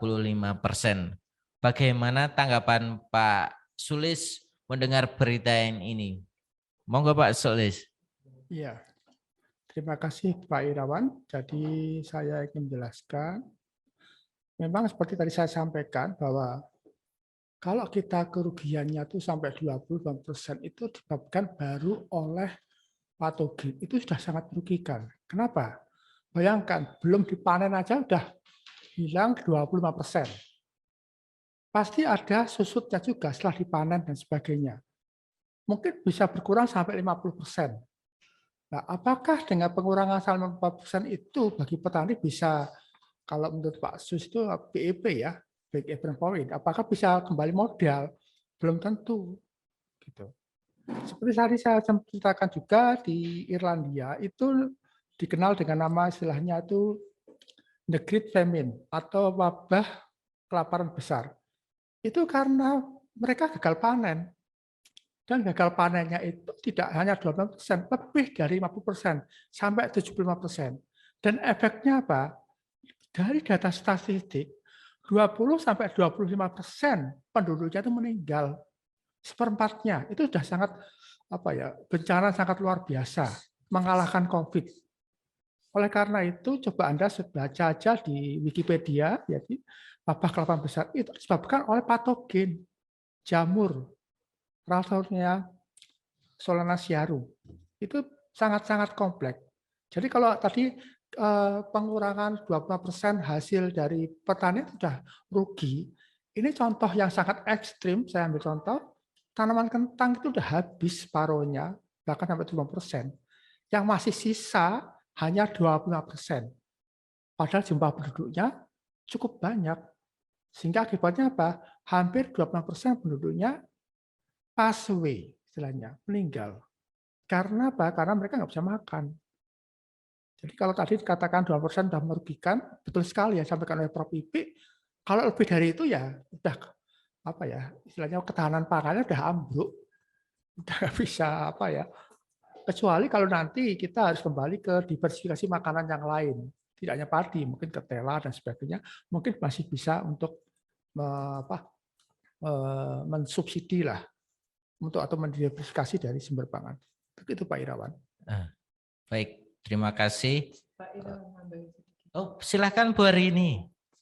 Prof. Ipik, terima kasih atas bergabung di sini. Terima kasih, salam hormat saya. Beliau merupakan kopromotor saya dan beliaulah yang telah membimbing dosen-dosen di Fakultas Pertanian UTB untuk bisa mendapatkan dana penelitian dalam skala nasional. Terima kasih, Prof. Salam hormat. Oke, terima kasih Bu Arini. Untuk penanya lain dipersilahkan mungkin raise hand. Silahkan klik tombol raise hand di gadget kalian masing-masing atau di laptop kalian masing-masing. Oke, ini juga ada pertanyaan. masuk ke DM. Mau tanya Pak, seperti trichoderma, mycorrhiza, dan sebagainya tersebut pasti punya syarat lingkungan hidup. Mungkin hal-hal apa saja yang perlu kita lakukan pada lahan yang akan kita aplikasikan mikroorganisme tersebut agar mikroorganisme tersebut dapat hidup dan menambah populasi, dan mungkin hal-hal apa saja yang perlu kita perhatikan sebelum pengaplikasian mikroorganisme tersebut. Mungkin ke Pak Sulis dulu nggih. Jadi intinya pengaplikasian trichoderma dan lain-lain tersebut. Monggo Pak Sulis. Ya, terima kasih. Sebenarnya juga tadi materi trichoderma sampaikan oleh Bu Haryuni, tapi saya akan mencoba menjawab. Terima kasih Pak. Jadi di dalam mekanisme patogen dan mycorrhiza itu ada dua hal yang kita perlu perhatikan. Satu bersifat antagonis. Antagonis itu adalah fight, face to face, langsung berhadapan. Itu bisa kita lihat di dalam petri dish ya. Nanti kalau satu jamur A kita berikan jamur B, nanti akan langsung ketemu di situ. Mana yang menang? Kita bisa uji secara itu yang antagonis. Yang kedua bisa juga mekanismenya secara indus resisten, yaitu dia pada tanaman tidak menyebabkan tanaman itu sakit, tapi membantu bila mana ada patogen masuk. Jadi ibaratnya kalau tadi sampaikan Bu Haryuni itu ada patogen dalam bentuk antigen ya Bu Yuni ya. Jadi itu seperti itu. Jadi kalau sekarang kita mengenal imunisasi atau vaksin, sebenarnya di tanaman itu sudah ada vaksinnya. Jadi tanaman itu diberi suatu mikroorganisme yang lemah. Ya tadi contohnya Rhizoctonia binukleat itu adalah lemah. Kenapa? Kalau yang kuat patogennya itu yang trinukleat atau multinukleat, itu Rhizoctonia solani. Nah kalau dia dilemahkan, maka nanti pada saat ada patogen yang lebih kuat, yaitu misalkan solani, dia masuk, maka dia bisa mengimbas ketahanannya. Tanaman itu akan sehat. Maka tadi trichoderma memilih cara yang pertama, Pak Irawan, jadi langsung berhadapan face to face, patogen dengan patogen, karena ada prinsip ya, seperti kita makan, di dalam satu piring hanya ada satu penguasa. Kalau ada dua, pasti salah satu akan terpinggirkan. Apalagi 3, 4, kita nggak pernah tahu di dalam soil tanah itu ada berapa patogen di situ. Hanya ada satu penguasa. Dan bila mana trichoderma sudah diberikan terlebih dahulu, maka diharapkan dia jadi penguasa pertama. Sehingga kalau patogen lain masuk, dia sudah kalah lebih dulu. Itu prinsip trichoderma. Mungkin Bu Haryuni bisa menambahkan. Baik, saya tambah. Jadi jamurnya apa Pak? Trichoderma apa Pak? Mycorrhiza. Mycorrhiza. Prinsipnya itu sama. Trichoderma, mycorrhiza, Beauveria, Metanisium itu sama. Hanya saja kita tahu fasenya itu yang diberikan apa. Kalau dia mengendalikan hama, itu yang berarti fase hama itu.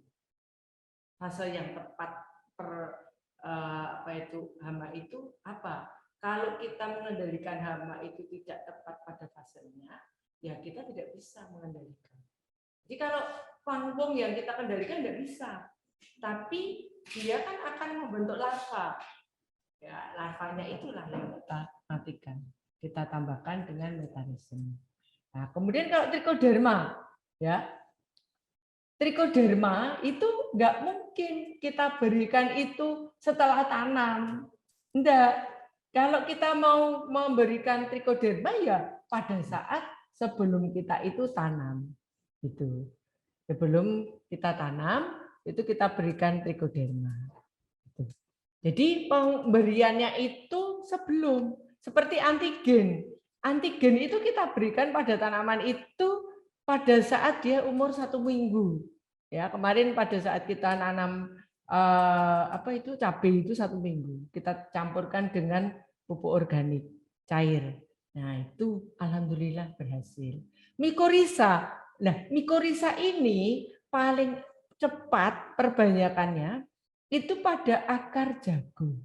Jadi kalau kita itu sebenarnya kenapa kok tanah-tanah yang lahan kering itu ditanami jagung, itu sebenarnya tanah-tanah itu justru memproduksi mycorrhiza. Makanya dia kuat di lahan kering. Kenapa jati itu kuat di lahan kering? Karena jati mempunyai mikorizа di akarnya. Nah, sehingga dia mampu bertahan di lahan kering. Nah, itu salah satunya. Kenapa padi gogo itu bisa di lahan kering? Salah satunya karena ternyata di akarnya itu banyak mikorizanya. Sehingga padi gogo itu kuat atau tahan di lahan kering. Nah, persyaratan-persyaratan, tidak ada persyaratan. Yang penting jangan disemprot bareng dengan pestisida. Persyaratannya itu. Kalau kalian memberikan agensia pengendali hayati, jangan bersamaan dengan pemberian pestisida. Cuma itu saja. Mungkin itu, Pak Oke. Irawan. Kalau Iya. masih kurang jelas, bisa diperjelas lagi. Iya. Terima kasih Bu Harini. Ini kemudian ada masuk pertanyaan lagi. Jika di luaran sana ingin bekerja sama dalam bentuk penelitian, kira-kira apa yang bisa difasilitasi oleh Fakultas Pertanian, terutama di Lab Agrotek terkait dengan penyakit dan agensi hayati ini?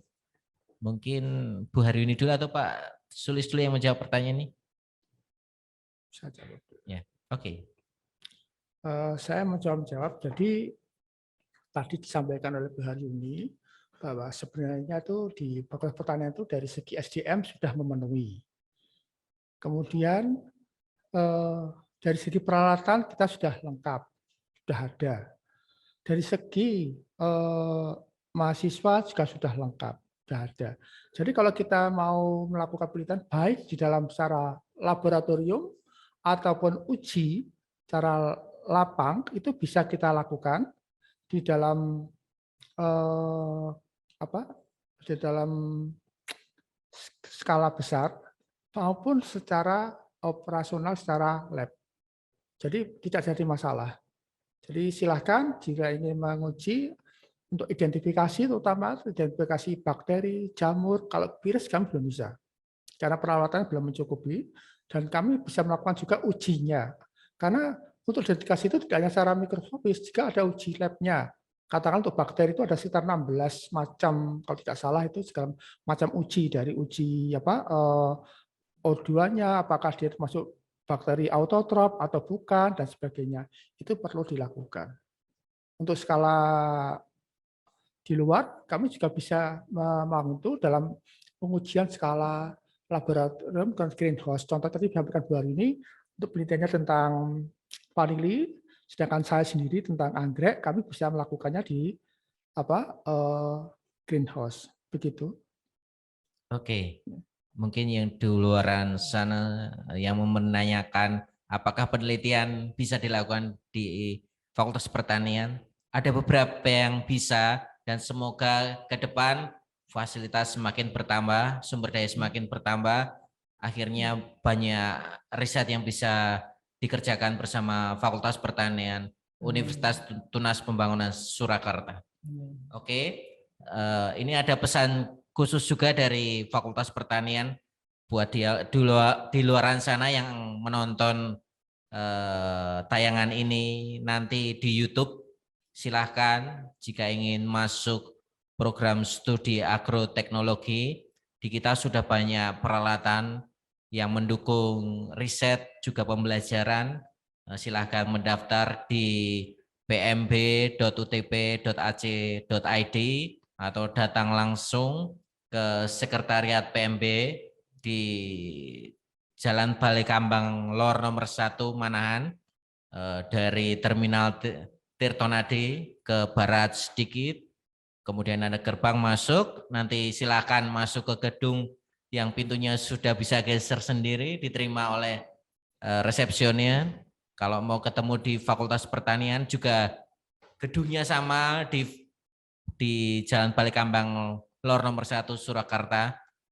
Mau tanya-tanya dulu juga bisa, mau kepoin fasilitasnya juga bisa, mau ketemu Bu Harini juga bisa, mau ketemu Pak Sulis apalagi. Jadi jangan khawatir, kita akan terima dengan baik. Yang mau jadi ahli ekspertis penyakit tanaman ataupun agensia hayati, kita sudah punya ahlinya. Jangan khawatir, sudah ditangani oleh orang yang berkompeten. Oke, lanjut lagi.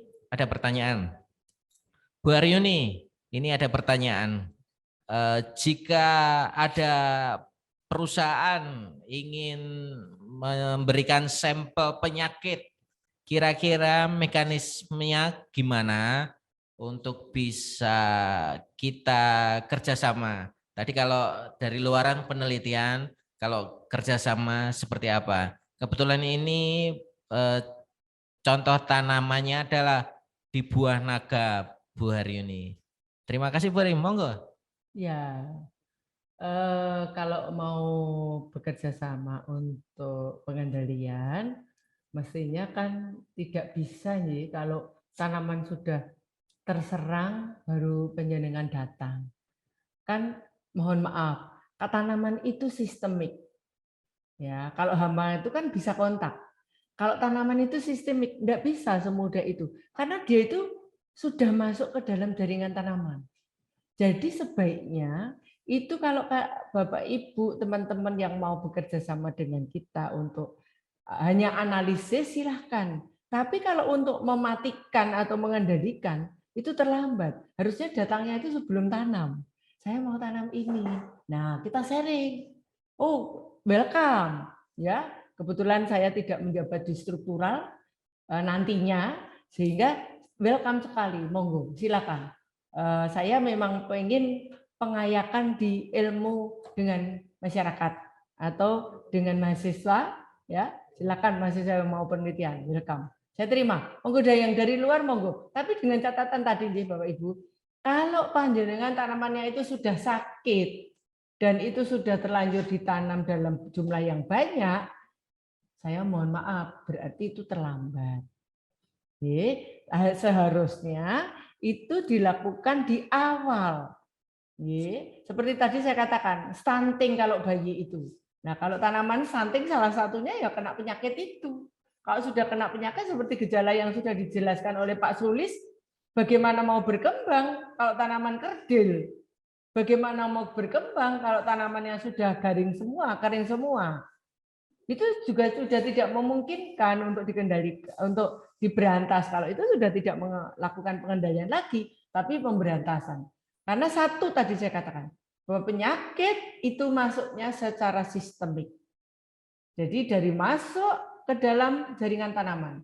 Kalau kita mau melakukan pengendalian, harusnya pada saat kita juga nanam. Gitu ya. Seperti contoh yang penelitian saya dengan beberapa rekanan tadi, bahwa saya melakukan penelitian vanili dengan beberapa kelompok tani itu sebelum saya serahkan vanilinya sudah saya berikan jamur antagonisnya terlebih dahulu. Yang mana jamurnya juga berfungsi sebagai PGPF dan berfungsi juga sebagai biopestisida. Walaupun dia sebagai jamur antagonis. Itu ya. Itu Pak. Oke. Irawan. Ini ada lanjut pertanyaan lagi. Jika ada orang tertarik untuk bekerja sama dalam artian bisnis untuk menjual produk agensi hayatinya dari pertanian, bagaimana ini? Mungkin dari Pak Sulis atau Bu Aryuni mau menanggapi? Oke, silakan. Wah, kalau agensi yang sedang saya teliti, mohon maaf, belum bisa saya pasarkan. Karena saya nunggu dulu paten saya datang. Kalau tidak, nanti saya terlambat. Nah, seharusnya itu 1 tahun itu sudah clear. Tapi kok ini sudah 1 tahun lebih, belum di ACC. Lah itu tergantung DJKI. Kemarin sudah kami tanyakan juga, karena banyak sekali tenaga ahli dari DJKI itu yang tidak sesuai dengan bidang yang kita ajukan. Biasanya itu purna tugas nih. Seperti ini sudah banyak yang purna tugas karena dulu itu pengangkatan pegawai secara bersama-sama sehingga kemungkinan pensiunnya juga bersama-sama sehingga mungkin paten yang kita ajukan, jadi Pak Sulis dan Bu Haryuni itu mengajukan paten ke DJKI yang sampai sekarang belum di ACC, belum loh ya. Nah, tapi bisa kalau untuk bisnis, untuk jamur yang lain bisa, monggo. Yang trichoderma bisa, kami bisa membantu. Justru malah saya mengharapkan mahasiswa yang melakukan ini, ya. Jangan pihak luar, tapi pihak luar saya mahasiswa. Biar mahasiswa itu digital marketing yang diajarkan oleh dosen-dosen di agribisnis itu ya masuk. Jadi nanti mahasiswa agribisnis dengan mahasiswa agrotek, yang ngurusi hulunya mahasiswa agrotek, yang ngurusi hilirnya mahasiswa agribis. Nah, itu akan monggo saya siap untuk membantu mungkin dengan Pak Irawan deh, dan harapan saya Pak Irawan segera lulus. Jangan suwi-suwi Pak Irawan. Ya, cepat Pak. Cepat lulus Pak. Soalnya ini nanti Pak Agung juga mau S3. Jadi UTP nanti kalau sekolah semua gimana ini? Ayo Pak Irawan. 1 tahun harus lulus. Ya, dipaksa ya. Ya, gitu Pak Irawan saya kira. Terima kasih sudah mengingatkan saya segera menyelesaikan studi. Oke, ada beberapa pertanyaan lagi yang rombongan datang. Yang pertama dari Bu Endang. Apakah sudah ada ambang pengendalian penyakit tanaman? Itu yang pertama. Kemudian ada pertanyaan juga dalam pengaplikasian mikroorganisme sebagai APH, apakah ada batas penggunaannya? Kemudian yang ketiga, ini pada mau kepo nih, alat apa saja yang sudah dimiliki Fakultas Pertanian untuk mendukung penelitian penyakit tanaman dan juga mungkin ke arah bioteknologi pertanian saat ini. Mungkin ada 3 pertanyaan yang mungkin bisa dijawab oleh Pak Sulis dengan Bu Haryuni yang kebetulan pakar di bidangnya masing-masing. Monggo. Ya, saya mencoba menjawab yang pertama dulu. Ya. Tadi tanyakan ada batas ambang ya, batas ambang di dalam tanaman. Untuk batas ambang pada tanaman itu berbeda-beda, tergantung patogennya. Saya ambil contoh begini. Kalau pada tanaman jamur, itu begitu ada kerusakan jenis gejala jamur pada bagian batang ataupun daun, kita masih bisa memberikan toleransi. Tetapi akan berbeda kalau itu pada virus. Contohnya virus itu kalau ada RTV itu ada satu petak mungkin hanya 10% atau bahkan di bawahnya 5%, itu jangan diabaikan. Kenapa? Karena gejala virus akan meluas cepat. Pernah satu kejadian di daerah Klaten itu hampir 1 tahun nggak panen. Kenapa? Karena mereka sudah terserang tungro. Jadi itu akan melakukan virus kecepatan yang sangat luar biasa. Mereka bersifat predator. Sedangkan kalau yang namanya jamur atau bakteri itu tergantung dari cuaca. Jadi batas ambangnya kalau baru 10% atau 2%, 3%, nanti dulu tergantung dari patogennya. Kalau 2% itu virus, jangan diabaikan. Tapi kalau yang 5% itu baru katakanlah jamur, masih bisa kita tanggulangi. Apalagi kalau jamurnya adalah jamur seperti fusarium, itu bisa kita tanggulangi dengan tadi dari pestisida nabati dan sebagainya. Tapi kalau itu jamur akar gada, fomes dan sebagainya atau akar putih itu merupakan patogen yang sudah sistemik. Harus segera dibersihkan. Setelah panen, maka tanah-tanah itu harus segera disterilikan, diganti dengan pergantian tanaman yang lain. Jadi sebenarnya petani itu sudah melakukan pergantian tanaman atau pergantian tanaman tujuannya untuk memutus mata rantai dari suatu patogen. Begitu Pak Irawan. Iya. Kemudian ada pertanyaan pengaplikasian mikroorganisme sebagai APH. Bu Haryuni. Tadi aplikasi mikroorganisme sebagai APH-nya pertanyaannya yang apa? Apakah ada batas? Oh tidak, betul. Karena di situ nanti dia sebagai decomposer. Jadi nanti selain dia itu sebagai pengendali, nanti akan balik ke tanah sebagai decomposer. Tapi dengan catatan, jangan sampai kita memberikan pupuk kimia yang berlebihan. Karena nanti pasti akan mati, nggak ada manfaatnya. Nah itulah yang tadi saya aturkan di depan, bahwa kita harus seiring, jangan bersamaan pemberiannya. Jangan bareng-bareng. Ya, jadi kalau kita mau memberikan pupuk dasar monggo, tapi harus diberi waktu jeda, baru nanti kita memberikan agensia. Atau agensia kita induksi pada saat masih di pembibitan. Setelah di lapang, agensia sudah masuk secara sistemik. Itu. Nah, kalau untuk apa itu tadi ambang batas nih, kan tadi sudah saya tekankan. Kalau untuk dihitung persentase, itu memang benar yang dijelaskan Pak Lis. Tapi persentase kan yang di luar. Penyakit itu kan sistemik. Jadi kita nggak tahu yang di dalam itu sampai separah apa. Di luar cuma 20%. Oleh karena itu, tadi saya katakan bahwa konsepnya adalah PHT. Pengendalian hama dan penyakit tanaman. Jadi konsepnya bukan pemberantasan, tapi pengendalian. Ada tidak ada kita tambahkan, ada tidak ada kita berikan. Nah, itu yang beda dengan pemberantasan. Ya, tapi itu lebih aman. Karena kalau dia itu tidak berfungsi sebagai biopestisida, dia akan berfungsi sebagai biofertilizer. Alatnya apa saja? Waduh, banyak sekali ya.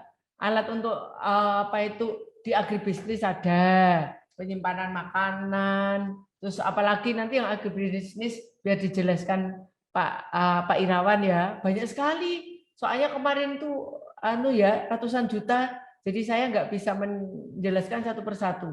Yang jelas ada mikroskop yang langsung bisa kita lihat, kita install dengan laptop. Jadi kita nggak pusing. Jadi sudah ada langsung ukurannya. Kemudian ada untuk alat mengukur luas daun. Banyak sekali. Saya nggak bisa menjelaskan. Silakan data kontak nanti saya tanyakan ke laboran untuk menanyakan. Bapak Ibu bisa kontak Pak Irawan.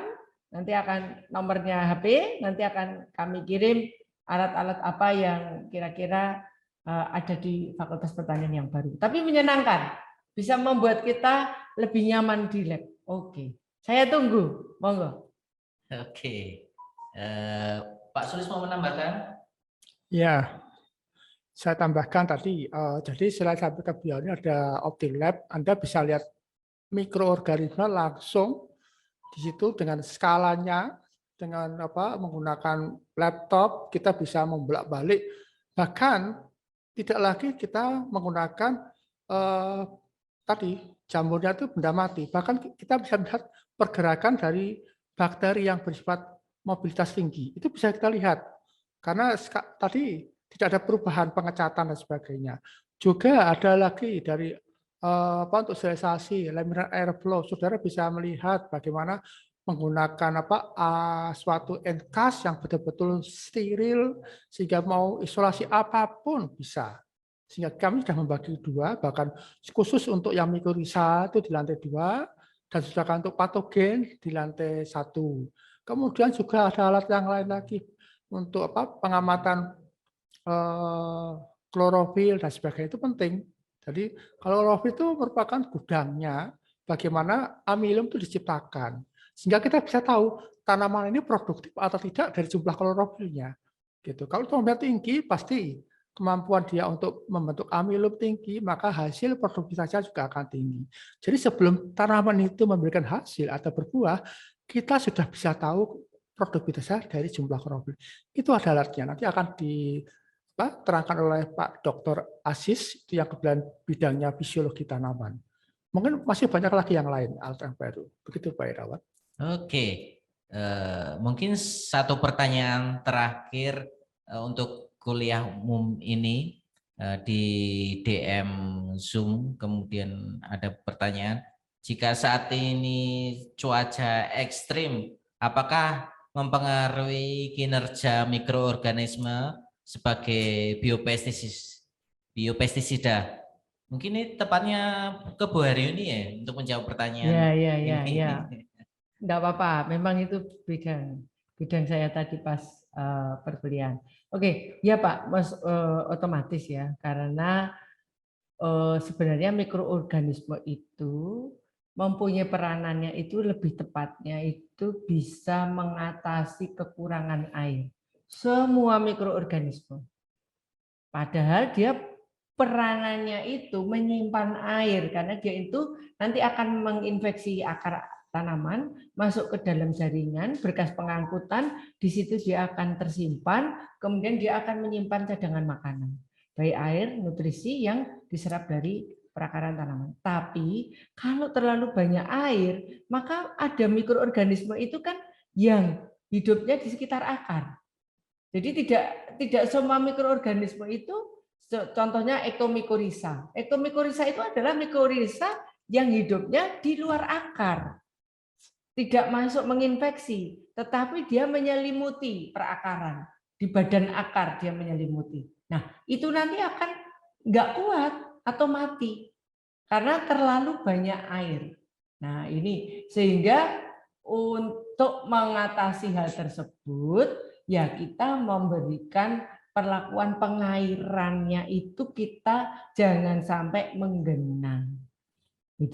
Itu kuncinya. Jadi semua tanaman itu tidak boleh kita berikan airnya itu secara menggenang kecuali padi yang memang umurnya harus digenangi ya atau dilep. Itu beda. Jadi sebaiknya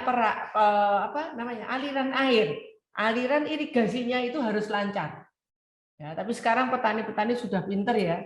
Tidak ada aliran irigasi yang berhenti kecuali apabila saluran air selokannya itu pembuangannya itu rusak atau pecah, damnya itu pecah.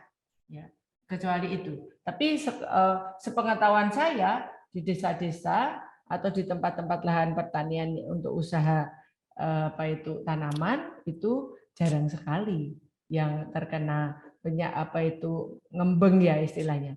Yang ngembeng itu jarang sekali. Oke, itu mungkin Pak Irawan. Iya. Terima kasih Pak Sulis dan Bu Haryani untuk waktunya menjadi narasumber kuliah kali ini. Untuk rekan-rekan Sobat Tani di luar sana, tunggu informasi terbaru dari Fakultas Pertanian khususnya yang akan memaparkan kepakarannya baik dari agrotek maupun agribis yang sangat berlimpah ilmunya. Buat teman-teman di luar sana yang tertarik ingin mendaftar di Fakultas Pertanian, sekali lagi saya ingatkan bisa akses pmb.utp.ac.id yang mau fokus menjadi ahli agroteknologi, silahkan mendaftar agroteknologi. Kemudian juga ada program studi agribisnis yang mau menjadi entrepreneur pertanian ataupun ahli pemasaran pertanian, kita terbuka. Di sana akan banyak yang bisa dibimbing. Penelitian juga semakin beragam. Kemudian seperti dijelaskan Bu Haryani, baik agrotek maupun agribis sekarang labnya sudah mulai canggih. Dengan datangnya alat-alat baru yang Bu Haryani bilang harganya ratusan juta. Oke, Sobat Tani, sampai di sini kuliah hari ini. Kita kejumpa kembali. Salam UTP juara. UTP juara.